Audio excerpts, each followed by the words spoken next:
Informasi dan inspirasi. Selamat siang pendengar Pro 1. Senang sekali saya Alvira Damayanti bisa kembali menemani di ruang dengar Anda dalam program Palembang siang ini. Dan sesaat lagi kami akan hadirkan program Kita Indonesia edisi Kamis 9 April 2026. RRI mempersembahkan Kita Indonesia.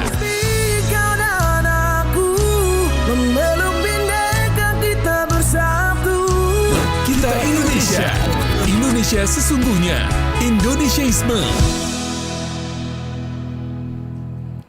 Terima kasih pendengar Anda masih bersama kami di Pro 1 RRI Palembang, kanal informasi dan inspirasi. Di program Kita Indonesia hari ini, di edisi hari Kamis 9 April 2026. Pendengar, menuju visi besar Indonesia Maju, kita tidak hanya berbicara tentang angka-angka pertumbuhan atau kemajuan fisik semata. Namun ada juga pondasi kuat yang bekerja di balik layar, yaitu kebijakan publik. Kebijakan yang tepat adalah kompas yang membawa bangsa ini sampai ke tujuan, namun kebijakan yang kurang akurat bisa juga membuat kita kehilangan arah. Siang ini di Kita Indonesia kita akan membedah juga lebih dalam bagaimana peran strategis regulasi dan kebijakan dalam mewujudkan cita-cita besar tersebut.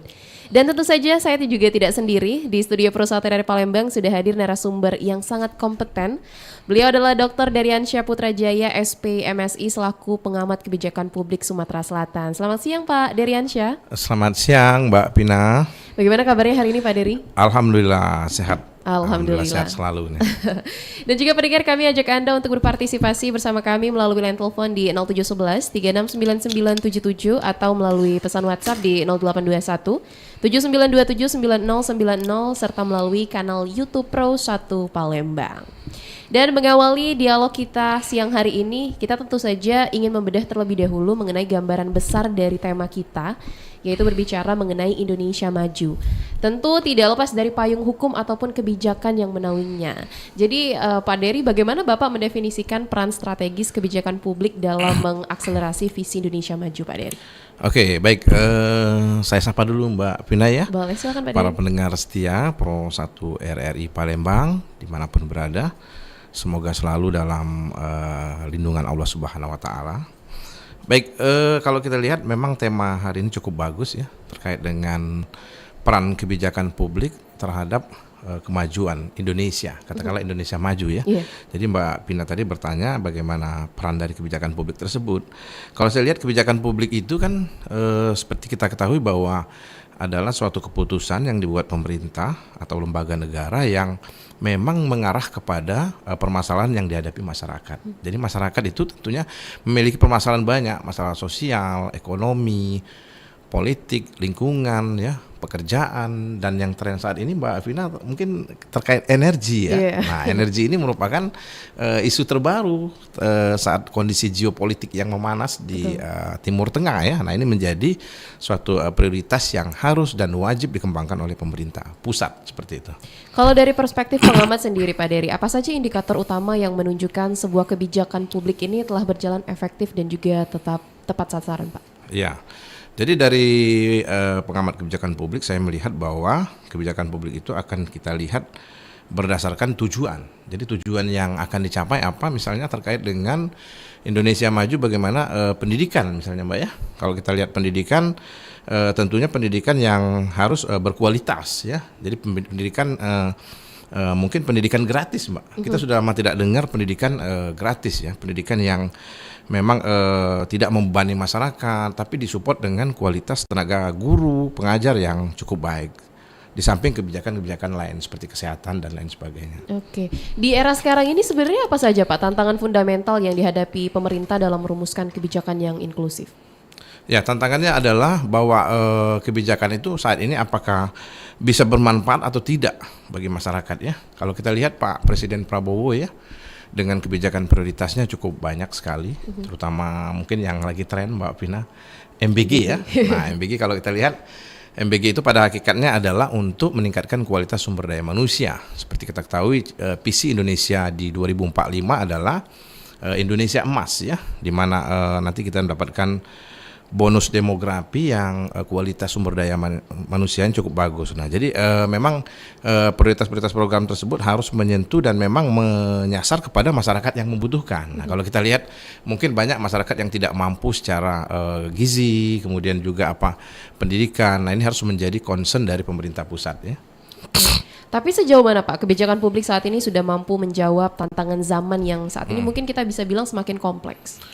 Ya, sejauh ini kebijakan publik pasti ada ya, pasti dikeluarkan oleh pemerintah. Nah, sejauh ini pemerintah dengan program pada saat misalnya presiden, dia mencalonkan presiden, dia mempunyai visi dan misi. Nah, itu visi dan misi itu harus dituangkan dalam bentuk actuality yang terjadi pada masyarakat, harus diterapkan.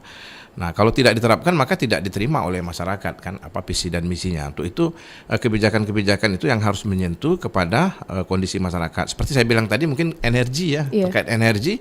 Kalau saat ini kita bilang kita fokus di misalnya sumber daya manusia, peningkatan pendidikan dan kesehatan yang menjadi prioritas saat ini, tapi juga tidak kalah pentingnya mungkin bagaimana mengembangkan transformasi energi. Nah, energi ini kan kalau kita lihat sekarang kan mungkin kalau dulu kan pernah kita dengar ada hilirisasi energi untuk menggunakan bahan baku non fosil ya, misalnya di CPO kelapa sawit atau yang lain-lain. Nah, ini harusnya dikembangkan kembali oleh pemerintah pusat dan dipercepat untuk hilirisasi dan transformasi di bidang energinya seperti itu.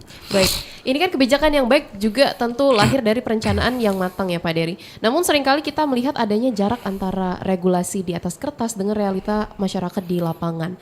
Nah, sejauh mana sebenarnya integrasi data ini diperlukan Pak Dery untuk menciptakan kebijakan yang berbasis bukti ataupun evidence-based policy? Ya, betul. Jadi kebijakan itu memang harusnya ada beberapa tahapan dalam siklus kebijakan publik. Itu yang pertama ada agenda setting. Agenda setting itu bagaimana isu terkini yang harus diupdate untuk dijadikan rumusan dalam menentukan suatu kebijakan. Kemudian ada formulasi yang tepat. Kadang formulasinya itu tidak pas kepada masyarakat ya. Harus dirumuskan baik. Kemudian adopsi legalitas secara hukum yang harus ditegakkan. Dan juga implementasinya apakah sudah menyasar dengan aturan yang benar, termasuk evaluasinya. Nah, itu bagian-bagian dari kebijakan publik supaya memang berbasis pada bukti. Nah, nanti akan kelihatan pada evaluasi misalnya MBG katakanlah ya. MBG dalam 1 tahun pelaksanaannya mungkin ada monepnya ya, monitoring dan evaluasi. Nah, artinya bagaimana kita melihat parameter yang sudah dituangkan dalam angka-angka yang anggaran cukup besar, apakah sudah bisa memberikan terhadap kontribusi peningkatan sumber daya manusia. Atau mungkin dari sisi fisiknya Mbak Pina bisa jadi apakah terjadi tinggi badannya, kualitas peringkat sekolahnya. Nah, itu merupakan bagian dari kebijakan publik yang stepnya evaluasi ya, seperti itu. Baik, tapi bagaimana Bapak melihat korelasi antara kualitas kebijakan publik dengan stabilitas ekonomi khususnya di wilayah Sumatera Selatan, Pak? Kualitas kebijakan publik ya, kalau di Sumatera Selatan, kalau saya lihat Sumatera Selatan banyak sih kebijakan-kebijakan pemerintah yang menyasar kepada masyarakat. Tapi yang paling penting untuk saat ini kalau kita berbicara Indonesia maju itu tidak lepas dari kekuatan instrumen ekonomi ya. Jadi kalau kebijakan di Sumatera Selatan itu misalnya pembangunan infrastruktur katakanlah untuk menggerakkan mobilisasi logistik dan massa, atau pembangunan melanjutkan program strategis nasional yang belum terlaksana, misalnya Pelabuhan Tanjung Carat. Pelabuhan Tanjung Carat itu kan sudah beberapa dekade gubernur belum berhasil, tapi bagaimana caranya dengan adanya kebijakan-kebijakan daerah untuk mendatangkan investor untuk menghasilkan pemberdayaan ekonomi secara luas. Jadi bisa memberikan ekosistem yang baik bagi pertumbuhan titik ekonomi baru di kawasan Sumatera Selatan. Sektor mana Pak yang memerlukan reformasi kebijakan paling mendesak saat ini di Sumatera Selatan? Kalau di Sumatera Selatan saya lihat kita fokus dalam mungkin peningkatan lapangan pekerjaan ya. Peningkatan lapangan pekerjaan ini tidak bisa kita tidak bergerak ya. Artinya harus ada investasi yang masuk. Investasi itu misalnya dalam yang saya bilang tadi pembangunan international port ya, pembangunan misalnya kawasan-kawasan industri baru ya. Nah, itu yang mendatangkan pendapatan pekerjaan bagi masyarakat sekitarnya.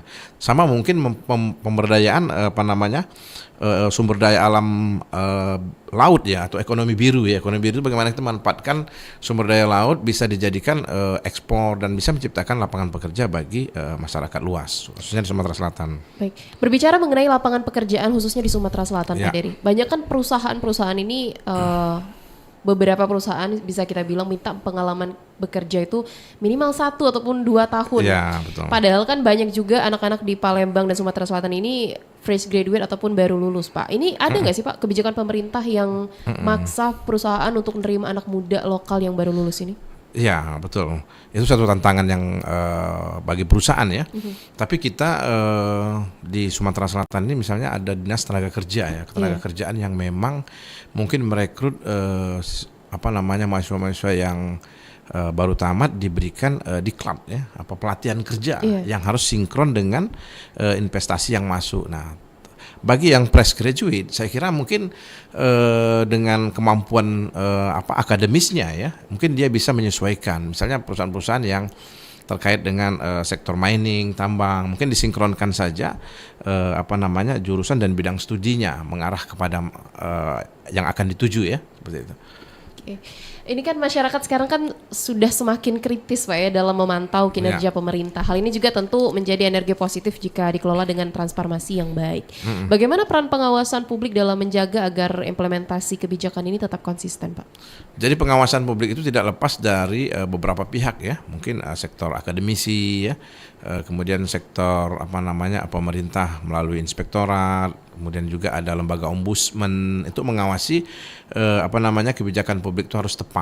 Nah, jadi kebijakan-kebijakan itu memang harus mengarah kepada masyarakat yang butuhkan tadi ya. Misalnya di kita banyak sekali nih kebijakannya, kalau saya lihat pendidikan gratis yang dulunya pernah ada tapi sekarang masih belum terjadi lagi ya. Kemudian berobat gratis juga masih ada terkendala di sistem, kemudian ya termasuk ya sektor UMKM juga yang harus dibenahi dalam bentuk pelatihan dan organisasi ya, permodalan dan lain sebagainya. Nah, itu harus dipantau secara menyeluruh melalui masyarakat, akademisi, pemerintah ya, lembaga swadaya masyarakat untuk memberikan memang kebijakan itu berbasis bukti tadi ya. Nah, itu seperti itu, Mbak. Bagaimana Bapak menilai tingkat transparansi dari pemerintah dalam mensosialisasikan kebijakan baru kepada masyarakatnya, Pak? Terkait dengan sosialisasi, saya kira memang pemerintah biasanya dalam mengeluarkan kebijakan publik dia lebih cenderung memberikan sosialisasi terlebih dahulu ya, termasuk public hearing ya, mendengar masukan-masukan dari masyarakat. Nah, kebijakan yang tersebut misalnya biasanya berasal dari usulan-usulan yang memang dibutuhkan masyarakat ya. Kalau yang sangat mendesak saat ini mungkin ya saya bilang tadi terkait dengan lapangan ketenaga kerjaan, mungkin juga transformasi energi ya, yang kita sangat tergantung dengan bahan bakar minyak ya. Nah, terus kita mungkin bisa mengembangkan ya seperti PLN, dia punya electricity vehicle ya. Jadi semacam mobil-mobil listrik, kendaraan listrik. Nah, itu yang harus disosialisasikan oleh pemerintah supaya bisa menghemat mungkin sektor energi ya, transformasi di bidang energi, termasuk pengembangan bahan bakar minyak non fosil. Nah, itu yang paling penting. Ada tidak, Pak, dampak jangka panjang yang timbul jika sebuah kebijakan publik ini tidak adaptif terhadap perubahan global kita saat ini? Dampak jangka panjang pasti ada ya, karena kebijakan ini untuk dievaluasi dia periodenya jangka pendek, jangka menengah, dan jangka panjang. Nah, tentunya kita dalam kondisi geopolitik yang sangat riskan. Nah, pemerintah harus menyesuaikan seperti dalam konteks mungkin harga barang ya. Kalau kita lihat kan saat ini akibat perang Timur Tengah itu sangat melonjak ini, harga plastik, kedelai dan lain sebagainya akan mempengaruhi mungkin sistem ketahanan pangan kita. Misalnya harga plastik, karung plastik untuk beras katakanlah. Nah, kalau terkendala di plastik ini agak susah juga kita, Mbak. Bagaimana mengekspor atau meningkatkan ketahanan pangan yang yang dilakukan oleh pemerintah tidak terlaksana dengan baik kan. Baik, Pak Dari, ini sudah ada pesan masuk dari WhatsApp dari YouTube Pro 1 Palembang. Pak, kebijakan publik ini orientasinya kemana? Oke, baik. Kebijakan publik ini yang paling penting bahwa kebijakan publik ini akan mengarah kepada permasalahan-permasalahan masyarakat. Permasalahan masyarakat itu misalnya permasalahan kemiskinan, angka kemiskinan ya. Kemudian juga permasalahan energi saya bilang tadi, permasalahan ketenaga kerjaan ya. permasalahan peningkatan pendapatan dan stabilisasi harga. Nah, itu akan menyasar yang dibutuhkan masyarakat, terkendala di masyarakat. Nah, kebijakan itu pemerintah akan melakukan agenda setting, melihat isu-isu terkini yang harus dibuat suatu rumusan kebijakan. Yang menarik seperti misalnya kebijakan work from home ya. Yeah. Nah, ini transformasi budaya kerja yang memang harus dikembangkan pemerintah terkait dengan isu terkini. Nah, itu harus dilaksanakan sehingga bisa mengefisiensikan dan meningkatkan budaya kerja berbasis digital. Seperti itu. Artinya pemerintah menyesuaikan dengan kondisi-kondisi di masyarakat saat ini ya. Baik, menarik jika kita tarik ke konteks lokal Pak Dery. Sebagai pengamatan kebijakan publik di Sumatera Selatan ini kan tentu Bapak melihat ada potensi sekaligus juga hambatan yang spesifik di daerah kita. Terkait potensi di Sumatera Selatan ini Pak, kebijakan seperti apa yang dibutuhkan untuk mengoptimalkan hilirisasi komoditas unggulan kita? Nah, ini terkait dengan hilirisasi dan komoditas unggulan ya. Nah, ini sangat penting ya. Saya sampaikan mungkin peran dari kebijakan publik dalam memajukan Indonesia khususnya di Sumsel ya. Nah, yang paling penting itu akselerasi pengembangan infrastruktur. Misalnya di Sumsel harus ada program strategis daerah. Kalau di nasional ada program strategis nasional PSN. Nah, kita wali kota atau gubernur harus memiliki program strategis daerah. Apa yang ingin dia kembangkan untuk meningkatkan kawasan ekonomi yang baru, kawasan industri baru. Nah, itu. Yang kedua, pengembangan sumber daya manusia ya. Pengembangan SDM tidak lepas berbicara terkait dengan pendidikan dan kesehatan. Nah, pendidikan yang gratis, kesehatan gratis itu harus kita angkat kembali. Kemudian transformasi dan hilirisasi. Nah, yang tadi Mbak bilang tadi hilirisasi ya. Itu kita lihat mungkin seperti perkebunan karet yang sudah stagnan mungkin harganya. Nah, itu harus ada investor yang para gubernur, bupati, wali kota harus rajin mengundang para investor untuk mengembangkan teknologi hilirisasi. Misalnya di Banyuasin itu di arah ke Tanjung Caret itu banyak sekali buah kelapa ya. Kelapa itu kan kalau kita kan rata-rata jualnya masih dalam bentuk bulat. Tapi kalau kita lakukan hilirisasi dengan pengolahan menjadi bahan jadi, itu mungkin nilainya lebih tinggi, menciptakan pekerjaan bagi masyarakat sekitarnya dan bisa memajukan di wilayah tersebut ya. Dan penciptaan ekosistem investasi. Jadi investasi, kalau kita bicara investasi harus dimudahkan dalam hal perizinan, termasuk Mbak Pina bilang tadi sumber daya manusianya yang fresh graduate harus disinkronisasikan. Kemudian juga pelayanan dasar di wilayah tersebut harus memiliki pelayanan yang sudah ada, misalnya air, listrik dan lain-lain, sehingga investor itu akan gampang masuk ke wilayah kita. Nah, ini kadang kan investor ini baru masuk sekali, 2 kali udah hilang. Tidak ada kabar lagi Mbak. Tidak ada follow up lagi. Tidak ada follow up lagi dan mungkin tidak menarik. Nah, harus kita menyiapkan potensi yang menarik di wilayah-wilayah kabupaten dan provinsi. Kita jual kepada investor baik yang di dalam negeri ataupun luar negeri sehingga bisa menumbuhkan pemberdayaan ekonomi di Sumsel. Jadi yang paling penting itu bagaimana kita membangun kawasan titik ekonomi baru. Seperti di IKN. Nah, ini terhambat ya IKN ya. Harusnya IKN itu sudah pertumbuhan ekonominya sudah baik di wilayah sana karena ada pembangunan dan bisa menggait investor-investor yang masuk. Jadi peran dari kepala daerah, peran dari pemerintah dalam menarik investor itu sangat penting ya. Banyak lagi Mbak yang terkait dengan hilirisasi, mungkin juga terkait dengan sumber daya alam kita ya, banyak sekali ya, termasuk ekonomi biru, pengelolaan sumber daya laut ya. Sumber daya laut kan kita kaya dengan ikan, udang dan lain sebagainya. Kalau kita buat pabrik pengalengan misalnya ya, kita ekspor keluar, maka dia akan memberikan nilai tambah added value yang besar sehingga bisa merekrut tenaga kerja, meningkatkan pendapatan asli daerah di wilayah tersebut dan juga bisa memajukan ekonomi secara nasional seperti itu. Tapi bagaimana Pak Dery menilai efektivitas kebijakan perlindungan sosial yang saat ini dalam pengentasan kemiskinan, Pak? Ya, perlindungan sosial terkait dengan jaminan sosial ya. Jaminan sosial ini tidak lepas dari bantuan langsung biasanya ya. Bantuan langsung terkait dengan misalnya PKH, BLT dan lain sebagainya.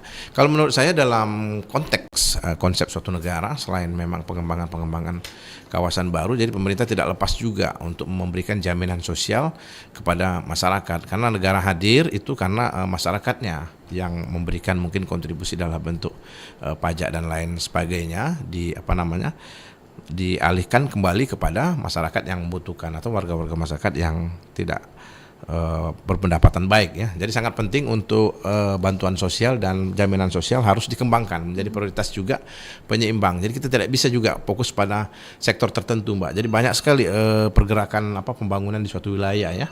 Baik, kita terima telepon terlebih dahulu Pak Dery di 0711369977 Pro 1. Selamat siang. Selamat siang. Halo, dengan siapa di mana? Dengan Sari di Prabu Muli. Baik, silakan Mbak Sari. Iya, ini mau langsung ke inti pertanyaannya aja ya Mbak Vina. Aku mau tanya nih Mbak, gimana cara kita sebagai rakyat kecil nih tahu nih Mbak tentang sebuah kebijakan itu memang buat kepentingan kami, bukan cuma untuk kepentingan pengusaha aja, seperti itu Mbak. Baik, itu saja Mbak Sari. Iya. Baik. Baik, terima kasih Mbak Sari. Baik, silakan Pak Dery. Oke, baik, terima kasih Mbak Sari di Prabu Muli ya. Iya. Ya, Mbak Sari Prabu Muli, maksudnya Mbak Sari ini mengkhawatirkan banyak kebijakan-kebijakan publik yang di-create ya, yang dirintis, tapi secara benefit, profit orientednya berfokus kepada perusahaan tertentu. Nah, bagaimana maksud Mbak Sari tadi itu bisa langsung berdampak kepada masyarakat yang membutuhkan, seperti yang kita bahas sebelumnya ya. Artinya memang pemerintah harus menyasar, Mbak, menyasar apa yang dibutuhkan masyarakat saat ini. Tapi kalau saya lihat, kalau kebijakan yang sangat penting, bagaimana kita memperkuat instrumen ekonomi ya, dengan cara meningkatkan pendapatan, menciptakan lapangan pekerjaan, kemudian pekerjaan yang sudah ada bagaimana meningkatkan pendapatan. Nah, pendapatan inilah yang akan dibutuhkan masyarakat. Nah, seperti misalnya di Prabu Muli itu banyak sekali kebijakan-kebijakan mungkin dari pemerintah daerah terkait dengan pembangunan yang bermitra mungkin dengan perusahaan-perusahaan ya. Termasuk mungkin di Prabu Muli bagus jaringan gasnya ya. Jalan gas itu kan satu kebijakan wali kota zaman Pak Ridho kalau nggak salah itu bermanfaat sangat bagus bagi masyarakat ya. Jadi intinya bahwa kebijakan tersebut harus disesuaikan kepada masyarakat yang membutuhkan. Tapi yang intinya saat ini dibutuhkan masyarakat itu adalah bagaimana mendapatkan lapangan pekerjaan, Mbak. Dengan pendapatan tadi maka daya beli konsumen akan tinggi. Nah, kita tidak tergantung dengan inflasi dan lain sebagainya karena faktor global tadi ya, seperti itu. Oke, kalau kita berbicara mengenai sektor UMKM Pak Dery, bagaimana kebijakan publik ini dapat mendorong pertumbuhan sektor UMKM agar lebih kompetitif di pasar global, Pak? Ya, jadi sektor UMKM kalau kita lihat bahwa UMKM ini kita harus mengakui fundamental kekuatan ekonomi nasional bahwa sekian 80% lebih produk domestik bruto kita pendapatan asli negara daerah itu disumbang oleh UMKM. UMKM pada saat Covid dia tidak akan langsung hilang ya.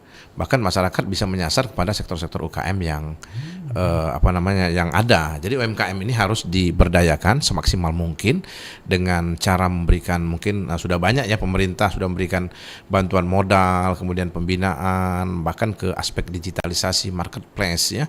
Dan rekanan-rekanan. Jadi UMKM ini memang harus kita giatkan. Jadi kita tidak boleh meninggalkan UMKM walaupun kita mungkin mempunyai investor perusahaan yang besar. Dan UMKM ini masyarakat yang mungkin tingkat pendidikannya ini bisa berusaha ya.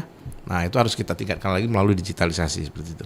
Ada nggak Pak langkah strategis untuk kita meminimalisir kesenjangan implementasi kebijakan antar wilayah ini? Ya, kalau kita bicara implementasi itu mewujudkan ya. Jadi kebijakan itu bagaimana pelaksanaannya di lapangan. Untuk kita meminimalisir, itulah tadi saya bilang mungkin kita harus ada kontrol ya. Bagaimana kebijakan pemerintah itu sudah berlaksana dengan baik atau tidak. Misalnya kita harus melihat ya, melakukan kuesioner kepada masyarakat itu apakah sudah memberikan kontribusi yang baik kebijakan tersebut atau belum sama sekali ya. Seperti di Sumatera Selatan mungkin kebijakan yang sangat mendesak ya terkait dengan mungkin mengatasi banjir ya Mbak ya. Karena saat ini kayaknya lebih sering hujan. Benar, ya. yang baru saja kita bicarakan minggu-minggu ini Pak ya mengenai banjir. Saya sering dengar di beberapa hari ini ya topiknya keren sekali terkait dengan El Nino ya. Kemarau tiba-tiba hujan. Nah ini dari sisi kebijakan infrastruktur wilayah ya untuk mengatasi banjir. Karena apa kalau banjir pasti berdampak terhadap tinggal masyarakat, kemudian pengembangan bisnis dan usaha seperti itu. Oke, kita kembali ke kanal YouTube Pro 1, sudah ada pendengar yang bergabung dari Evan Alfata. Ya. Pertanyaannya, saat ini Pemkot Palembang akan mengadakan Car Free Day di Kolonel Atmo. Menurut Bapak, bagaimana kebijakan ini bagi masyarakat, ekonomi, UMKM dan juga wisatawan? Silakan Pak Dery. Ya, Ya, saya juga baca tadi bahwa akan ada Car Free Day ya di sepanjang Jalan Kolonel Iya. Atmo. Saya kira sangat baik sekali ya, sangat baik sekali terkait dengan pengembangan sektor UMKM, karena kita ini Kota Palembang ini berbasis kuliner, basis budaya, basis kearifan lokal yang memang harus disiapkan wadah dan waktu atau tempat untuk memberdayakan. Nah, itu sangat baik dilaksanakan. Hanya saja mungkin diatur ya dalam konteks bagaimana para UMKM itu melakukan perdagangannya ya. Nah, saya kira masyarakat sangat perlu merespon hal tersebut karena memang sangat dibutuhkan masyarakat dalam upaya mengembangkan sektor UMKM. Palembang sangat banyak, sangat majemuk ya dengan kuliner dan pariwisatanya. Mungkin dengan didengar ada Car Free Day dan pameran kuliner expo sepanjang Atmo, saya kira cukup menarik. Seperti di Jogja ya, di Jogja itu kita lihat sudah terbiasa ya di pinggir-pinggir jalan dengan pedestriannya, Pak, pedestrian sudah bagus. Kita dulu pernah ada Mbak Pina di Pasar Cinde ya, tapi nggak lama saya lihat ya. Nah, jadi kita coba pemerintah sangat bagus itu menimbulkan suatu kesempatan bagi UMKM untuk mengembangkan usahanya dan masyarakat juga bisa menikmatkan, bahkan mungkin bisa meningkatkan tingkat wisatawan ya, baik di lokal ataupun luar ya untuk datang ke Kota Palembang. Oke, kita kembali ke kanal YouTube lagi. Pertanyaan selanjutnya dari Aurora Nur. Pak, sekarang apa-apa serba aplikasi. Mau daftar ini itu harus pakai HP yang canggih. Ya. Kebijakannya gimana buat kami orang tua yang nggak ngerti teknologi tapi pengen dapat layanan dari pemerintah? Ya, ini menarik sekali terkait dengan digitalisasi ya. Bahkan ada konsep e-government, electronic government ya, atau inovasi pelayanan publik berbasis digital. Semuanya rata-rata sudah digital semua Mbak Pina. Rata-rata kalau kita mau buat SKCK atau KTP dan lain sebagainya itu sudah berbasis digital. Nah, tapi permasalahan yang mendasar bahwa tingkat literasi digital masyarakat kita, terutama yang usianya mungkin sudah di atas 30 di bawah, bukan Gen Z lagi ya atau Gen Alpha ya. Nah, itu sangat rumit karena harus mungkin mengupload attachment ya. Mungkin ada bukti-bukti yang harus dan HP-nya nggak support. Nah, seperti itu. Kalau dari sisi WiFi mungkin sudah disiapkan oleh pemerintah kota ya untuk titik-titik yang tertentu yang bisa menggunakan. Nah, tapi kita harus mencoba ya masyarakat untuk tetap mengikuti, karena mau tidak mau isu digitalisasi dan teknologi itu merupakan isu internasional. Jadi yang harus diterima oleh masyarakat. Bahkan negara itu dikatakan maju sesuai yang tema kita hari ini, Indonesia Maju, itu bagaimana dia sudah melaksanakan digitalisasi dan teknologi. Salah satu dengan pelayanan publik tadi. Jadi mungkin bisa dikembangkan, atau mungkin pemerintah juga bisa menyiapkan mungkin mahasiswa atau pelajar untuk memediasi ya, mendampingi ya, mendampingi para lansia atau yang tua untuk diberi kesempatan dalam melakukan digitalisasi teknologi gitu. Oke, ini kan berbicara mengenai digitalisasi sekarang, Pak. Dunia ini kan bergerak sangat cepat dengan adanya digitalisasi ini. Bagaimana Bapak melihat peran teknologi digital ini dalam memangkas birokrasi kebijakan, Pak? Ya, itu yang namanya reformasi birokrasi berbasis digital. Nah, salah satunya seperti saya bilang tadi yang WFH, Mbak, transformasi budaya kerja melalui digitalisasi. Tapi pemerintah saat ini, Mbak, sudah rata-rata menggunakan pelayanan digital. Misalnya pendapatan asli daerah (PAD) ya, Bapenda misalnya, dia menggunakan aplikasi-aplikasi yang bisa menggrab langsung pendapatan melalui digitalisasi. Jadi tidak harus datang ke kantor, jadi bisa digunakan aplikasi atau berbasis web yang bisa langsung digunakan. Nah, cukup bagus bagi saya, bagi pemerintah untuk melaksanakan tersebut, karena mau tidak mau memang pemerintah sudah arahnya seperti itu semua. Rata-rata di setiap masing-masing OPD dan instansi sudah ada aplikasi-aplikasi yang berbasis digital. Bahkan sangat kompetitif, masing-masing OPD ini mengeluarkan inovasi tadi ya.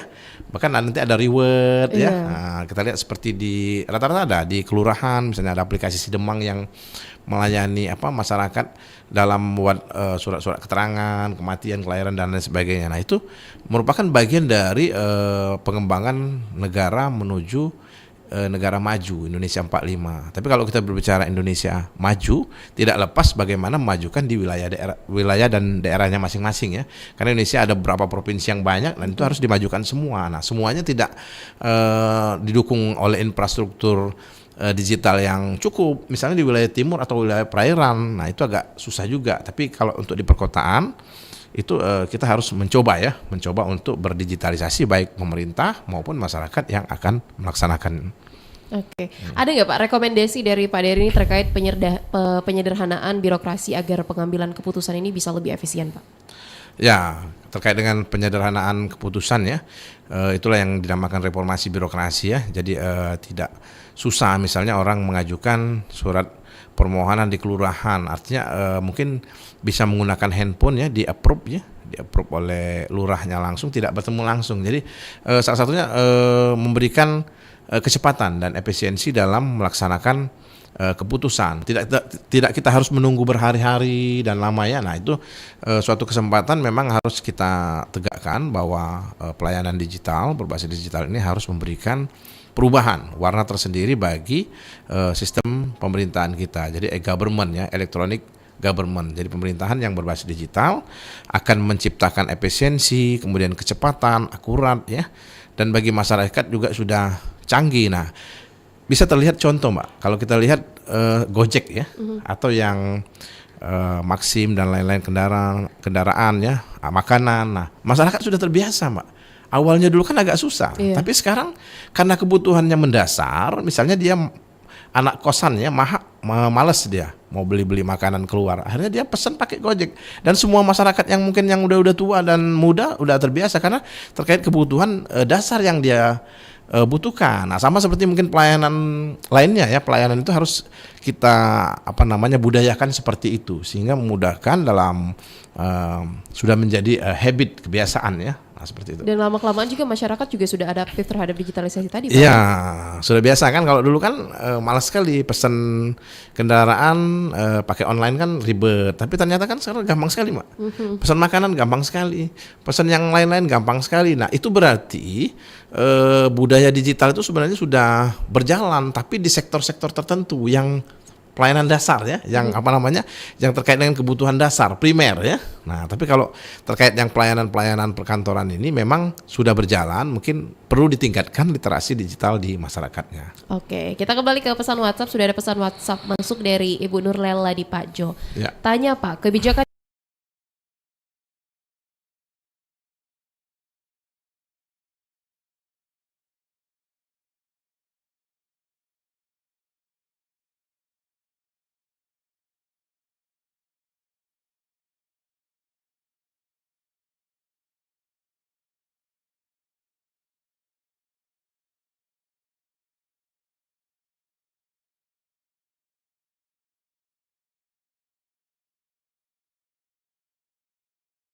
Negara harus hadir dalam menghadapi lansia ini ya, karena lansia ini kan masyarakat yang secara majemuk cukup banyak sekali. Nah, jadi perlu diperhatikan dalam konteks jaminan kesehatan ya, nah atau cek gratis ya, pemerintah sudah memberikan ada suatu kebijakan semacam cek gratis ya di puskesmas ya, yang program Pak Presiden itu merupakan kebijakan yang cukup baik dalam mengcover usia lansia. Mungkin ada kebijakan lagi nantinya yang dikembangkan, atau lansia ini mungkin bisa dibantu bantuan langsung tunai Mbak ya, bantuan sosial seperti itu.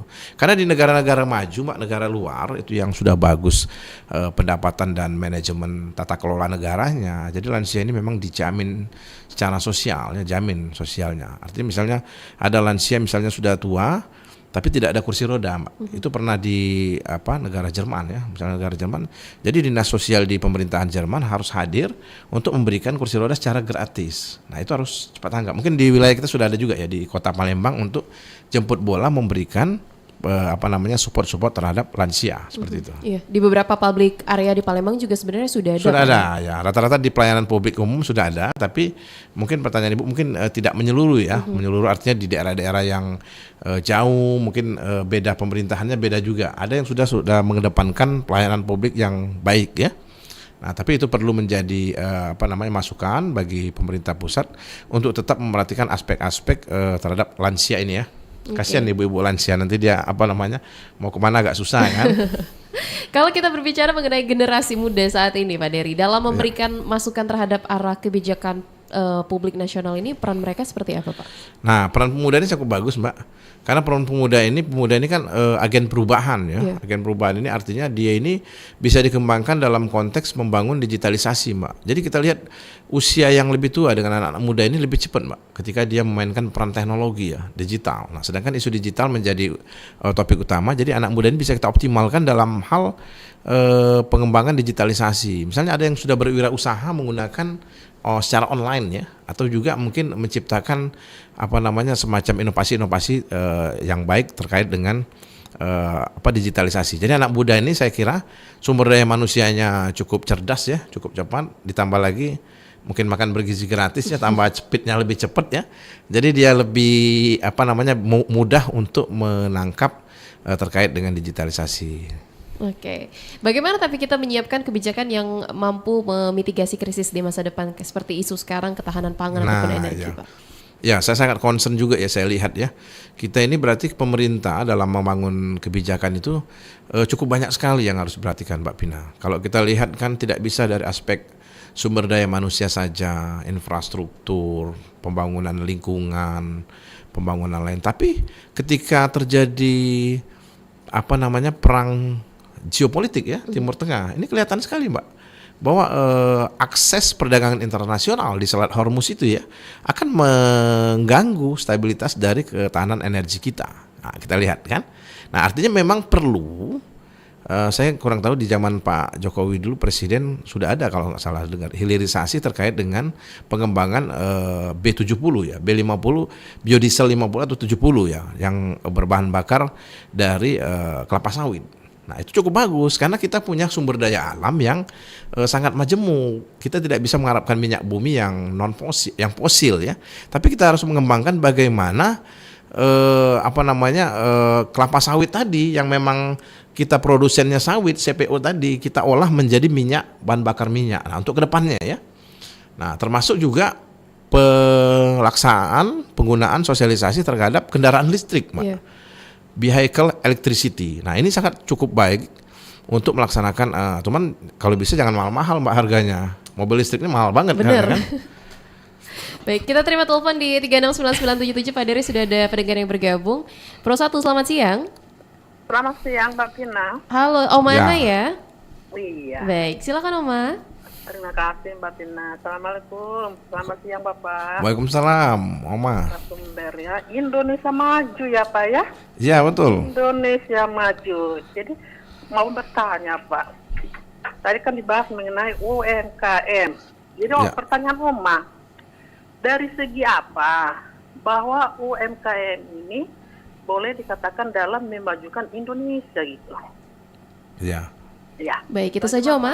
Terima kasih, Bapak. Itu aja, Mbak Tina. Assalamualaikum warahmatullahi wabarakatuh. Waalaikumsalam warahmatullahi wabarakatuh. Silakan Pak Dery. Ya, terima kasih Om Ana. Om Ana ini cukup aktif ya, hampir tiap hari berpartisipasi dalam pemikiran di RRI ya. Jadi pertanyaan Om Ana tadi terkait dengan bagaimana memajukan UMKM ya. Nah, judulnya Indonesia Maju kata Om Ana tadi. Saya bilang tadi bahwa UMKM itu tidak bisa kita lepaskan karena menjadi fundamental kekuatan ekonomi nasional, baik di daerah ataupun di kabupaten kota ya, seperti itu ya. Jadi UMKM ini memang mungkin seperti di pemerintah Kota Palembang tadi, Mbak Pina, terkait dengan penyiapan mungkin ada media, sarana tempat, mungkin akses supaya orang datang untuk memajukan UMKM. Nah, tapi yang paling penting biasanya UMKM itu terkait dengan permodalan ya, permodalan yang bunganya ringan ya, bila perlu tanpa bunga ya, bayar pokoknya saja seperti itu untuk dikembangkan. Nah, UMKM ini memang bukan hanya kuliner saja, banyak UMKM terkait dengan kearifan lokal, pertanian ya. Nah, itu harus bisa dikembangkan oleh masing-masing wilayahnya melalui Dinas Koperasi dan UKM untuk pengembangan mungkin pelatihan, akses pasarnya ya. Nah, jadi banyak sekali program-program yang dibuat pemerintah terkait dengan kemajuan UMKM termasuk berdigitalisasi tadi ya. Nah, seperti itu Mana. Oke. Kita bicara mengenai keberlanjutan dan harapan ke depan Pak Dery. Bagaimana cara kita mengevaluasi sebuah kebijakan yang dianggap tidak relevan dengan kebutuhan masyarakat saat ini, Pak? Ya, jadi kebijakan itu pemerintah itu awalnya merumuskan berdasarkan agenda setting saya bilang tadi bahwa dia melihat isu terkini ya. Tapi mungkin dalam implementasi ada hal-hal yang tidak pas. Nah, itu perlu dilakukan penyesuaian atau renovasi perubahan perumusan kebijakan ya. Nah, mungkin melalui evaluasi dan monitoring terlihat Mbak ya. Karena begitu kebijakan itu diluncurkan, dia harus jalan dulu, Mbak, terimplementasi. Tapi setelah itu kan kita harus melihat bagaimana sejauh mana dampaknya. Seperti saya bilang tadi MBG, Mbak, mungkin MBG juga itu sudah jalan 1 tahun ya, sudah banyak anggarannya sekian triliun ya yang dikembangkan. Nah itu harus dievaluasi dalam bentuk bagaimana yang diciptakan pemerintah dalam membangun sumber daya manusia. Nah itu perlu dilihat juga, dilakukan kajian terkait dengan implementasi. Termasuk implementasi mungkin program-program kebijakan lain ya, Koperasi Merah Putih, terus ada sekolah rakyat ya, ataupun pendidikan gratis, kesehatan gratis. Nah seperti pendidikan itu sangat urgent juga ya Mbak ya, selain kesehatan ya, membangun sumber daya manusia, karena kalau tidak difasilitasi dengan subsidi biaya dan lain sebagainya mungkin agak kesulitan juga ya. Bukan di negeri aja, karena negeri ini agak terbatas kuotanya, tapi di swasta nanti orang terkena biaya yang besar, sehingga perlu dievaluasi juga ya. Oke, apa saja Pak syarat yang mutlak agar sebuah kebijakan ini bisa memberikan dampak jangka panjang bagi kesejahteraan rakyat? Syarat mutlak kita harus lihat ya, secara jangka panjang kebijakan yang harus diberikan itu harus memberikan kontribusi terhadap pendapatan ekonomi yang sudah pasti Mbak Pina. Karena kita ini sehebat apapun sumber daya manusia kita bagus, kalau pendapatan ekonomi kita kurang atau mungkin lapangan pekerjaan kurang agak susah juga. Karena memang jangka panjang bagaimana menciptakan adanya peluang lapangan pekerjaan, bagaimana meningkatkan pendapatan ekonomi melalui subsidi, melalui terobosan inovasi dan pembangunan titik ekonomi baru.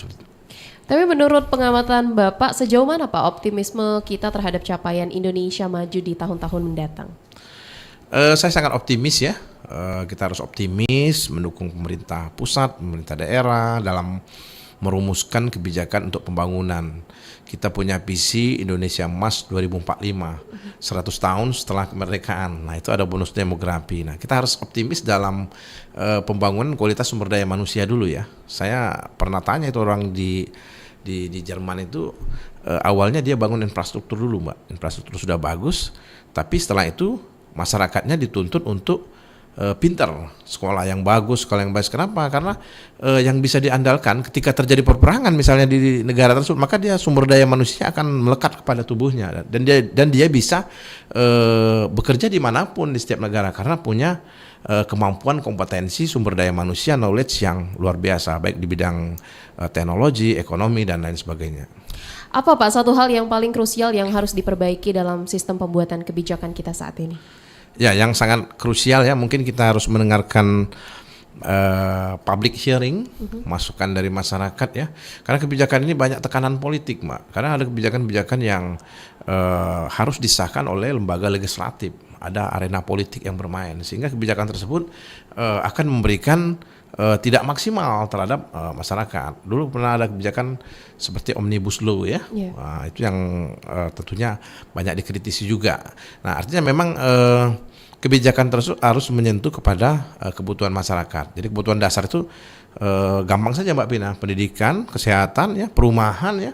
Seperti Pak Prabowo sudah bagus nih, ada perumahan 3 juta rumah yang akan dibangun ya. Nah cukup bagus. Kemudian Koperasi Merah Putih dalam memberdayakan masyarakat di desa ya. Nah jadi memang arahnya ke jangka panjang, termasuk program strategis nasional itu harus dikembangkan kembali Mbak ya, seperti di Pelabuhan Tanjung Carat ya. Dulu kan sempat ada, tapi kayaknya nggak ada lagi program strategis nasional ya.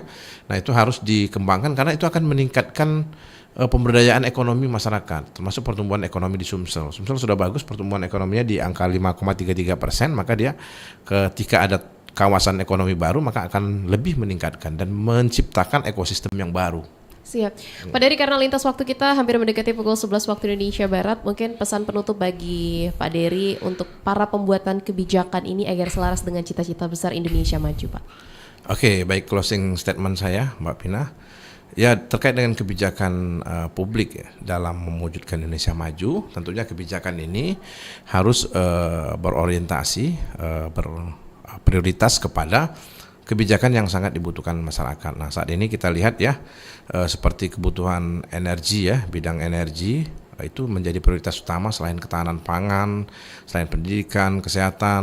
Agak kesusahan juga kita kalau terjadi krisis energi. Mungkin pemerintah bisa mengupdate terus dan mengeluarkan kebijakan-kebijakan terus terkait dengan transformasi bidang energi. Nah, ini sangat penting. Ini agak celimpungan juga ini ketika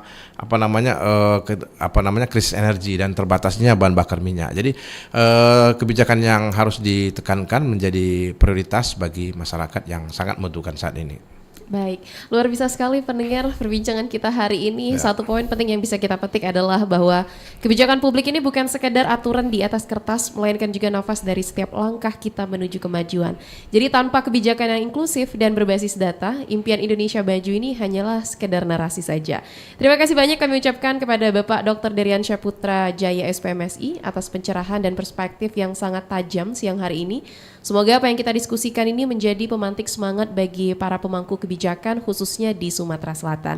Terima kasih banyak Pak Dery untuk waktunya. Baik, terima kasih Mbak Pina, para pendengar RRI Palembang. Dan juga kami ucapkan terima kasih untuk Anda pendengar Pro 1 dari Palembang yang sudah bergabung melalui line telepon, pesan WhatsApp maupun live streaming YouTube Pro 1 Palembang. Dan pada pukul 11 waktu Indonesia Barat nanti akan kita ikuti bersama dinamika olahraga bersama Pro 3 Radio Republik Indonesia. Tetaplah bersama kami di Pro 1 dari Palembang, kanal informasi dan inspirasi. Oke. RRI mempersembahkan Kita Indonesia. Kau dan aku memeluk bineka kita bersatu. Kita Indonesia. Indonesia sesungguhnya. Indonesia